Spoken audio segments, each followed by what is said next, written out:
Pongamos toda atención y reverencia a esta lectura. Al final encontrarás un comentario bíblico y algunas preguntas para ver qué tanto asimilaste. Hechos 17, el alboroto en Tesalónica. Pasando por Anfípolis y Apolonia, llegaron a Tesalónica, donde había una sinagoga de los judíos. Y Pablo, como acostumbraba, fue a ellos y por 3 días de reposo discutió con ellos, declarando y exponiendo por medio de las Escrituras que era necesario que el Cristo padeciese y resucitase de los muertos, y que Jesús, a quien yo os anuncio, decía él, es el Cristo. Y algunos de ellos creyeron y se juntaron con Pablo y con Silas, y de los griegos piadosos gran número, y mujeres nobles no pocas. Entonces los judíos que no creían, teniendo celos, tomaron consigo a algunos ociosos, hombres malos, y juntando una turba, alborotaron la ciudad, y asaltando la casa de Jasón, procuraban sacarlos al pueblo. Pero no hallándolos, trajeron a Jasón y a algunos hermanos ante las autoridades de la ciudad, gritando: «Estos que trastornan el mundo entero también han venido acá, a los cuales Jasón ha recibido, y todos estos contravienen los decretos de César, diciendo que hay otro rey, Jesús». Y alborotaron al pueblo y a las autoridades de la ciudad oyendo estas cosas. Pero obtenida fianza de Jasón y de los demás, los soltaron. Pablo y Silas en Berea. Inmediatamente los hermanos enviaron de noche a Pablo y a Silas hasta Berea, y ellos, habiendo llegado, entraron en la sinagoga de los judíos, y estos eran más nobles que los que estaban en Tesalónica, pues recibieron la palabra con toda solicitud, escudriñando cada día las Escrituras para ver si estas cosas eran así. Así que creyeron muchos de ellos, y mujeres griegas de distinción y no pocos hombres. Cuando los judíos de Tesalónica supieron que también en Berea era anunciada la palabra de Dios por Pablo, fueron allá y también alborotaron a las multitudes. Pero inmediatamente los hermanos enviaron a Pablo que fuese hacia el mar, y Silas y Timoteo se quedaron allí. Y los que se habían encargado de conducir a Pablo le llevaron a Atenas. Y habiendo recibido orden para Silas y Timoteo de que viniesen a él lo más pronto que pudiesen, salieron. Pablo en Atenas. Mientras Pablo los esperaba en Atenas, su espíritu se enardecía viendo la ciudad entregada a la idolatría. Así que discutía en la sinagoga con los judíos y piadosos, y en la plaza cada día con los que concurrían. Y algunos filósofos de los epicúreos y de los estoicos disputaban con él. Y unos decían: «¿Qué querrá decir este palabrero?». Y otros: «Parece que es predicador de nuevos dioses, porque les predicaba el evangelio de Jesús y de la resurrección». Y tomándole le trajeron al Areópago, diciendo: «¿Podremos saber qué es esta nueva enseñanza de que hablas? Pues traes a nuestros oídos cosas extrañas. Queremos pues saber qué quiere decir esto, porque todos los atenienses y los extranjeros residentes allí en ninguna otra cosa se interesaban sino en decir o en oír algo nuevo». Entonces Pablo, puesto en pie en medio del Areópago, dijo: «Varones atenienses, en todo observo que sois muy religiosos. Porque pasando y mirando vuestros santuarios, hallé también un altar en el cual estaba esta inscripción: al Dios no conocido. Al que vosotros adoráis, pues sin conocerle, es a quien yo os anuncio, el Dios que hizo el mundo y todas las cosas que en él hay, siendo Señor del cielo y de la tierra, no habita en templos hechos por manos humanas, ni es honrado por manos de hombres como si necesitase de algo, pues Él es quien da a todos vida y aliento y todas las cosas.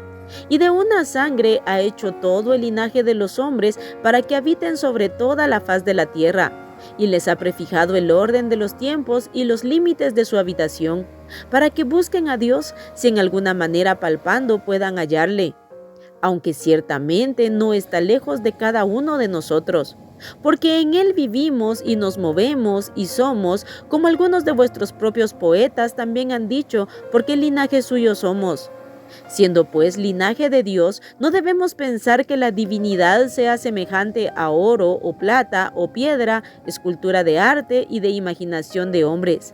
Pero Dios, habiendo pasado por alto los tiempos de esta ignorancia, ahora manda a todos los hombres en todo lugar que se arrepientan, por cuanto ha establecido un día en el cual juzgará al mundo con justicia por aquel varón a quien designó, dando fe a todos con haberle levantado de los muertos. Pero cuando oyeron lo de la resurrección de los muertos, unos se burlaban y otros decían, ya te oiremos acerca de esto otra vez. Y así Pablo salió de en medio de ellos.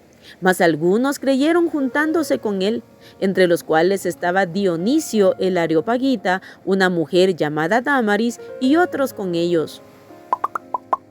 Tanto en Tesalónica como en Berea y Atenas podemos ver a personas que en medio de tanta oposición sí creyeron al Señor Jesucristo. No se dejaron influenciar por la incredulidad que los rodeaba. Los judíos no creyentes de Tesalónica eran hombres muy duros y perversos, quienes alborotaron a la gente no solo en Tesalónica, sino también en Berea. Sin embargo, los hermanos de Berea son un gran ejemplo para los cristianos de todos los tiempos. Ellos no escuchaban irresponsablemente la palabra de Dios, ni se creían todo lo que les decían. Eso no lo hacían por orgullo. Al contrario, el testimonio que Dios da de ellos en el versículo 11 es: y estos eran más nobles que los que estaban en Tesalónica, pues recibieron la palabra con toda solicitud, escudriñando cada día las Escrituras para ver si estas cosas eran así. Eso es lo que todo hijo de Dios debe de hacer. No creer todo lo que se les enseña ciegamente, sino ver si lo que se les enseña tiene fundamento bíblico. Para eso necesitamos leer, escudriñar y aprender la Escritura continuamente para no ser engañados. Ahora los atenienses se sentían tan sabios que solo tenían comezón de oír algo nuevo. Atenas se caracterizaba por su idolatría y por su filosofía. Era lo que hoy se conoce como la capital de Grecia. En la antigüedad era el centro más importante de arte, filosofía y literatura. Era un importante centro cultural e intelectual, pero por creerse tan sabios, se burlaron y desecharon la sabiduría de Dios. Como dice en Romanos 1, profesando ser sabios, se hicieron necios. Ahí estaban los representantes de las dos filosofías más fuertes de la época, los estoicos y los epicúreos. Los epicúreos creían en la doctrina del hedonismo, o sea, creen que la meta máxima de la vida es el placer de los sentidos. El nombre de esa doctrina filosófica viene de Epicuro de Samos, un filósofo griego que vivió entre los años 341 y 270 a.C. Por el contrario, los estoicos creían y se esforzaban por el dominio total de uno mismo sobre las pasiones. En ambos casos, ellos buscaban la plenitud y la felicidad, ignorando que lo que ellos realmente necesitaban era a Dios gobernando sus vidas. La mayoría se quedó solo con sus filosofías y pensamientos y desecharon el poder y la sabiduría de Dios. Podemos ver a Pablo, Silas y Timoteo firmes predicando el evangelio en medio de gran oposición. Lo hacían porque amaban a las almas. Podemos ver a Pablo en Atenas, cómo su espíritu se enardecía viendo a esa ciudad entregada a la idolatría, y por eso predicó en la sinagoga, en la plaza y aún en el Areópago. El Areópago era el tribunal superior de la antigua Atenas que se reunía en la colina del dios Ares. En ese alto tribunal se resolvían los conflictos entre ciudadanos o de Estado. En aquel lugar Pablo tuvo la oportunidad de predicarles ese precioso mensaje acerca del Dios no conocido. Lamentablemente, la mayoría de ellos se burlaron o le menospreciaron.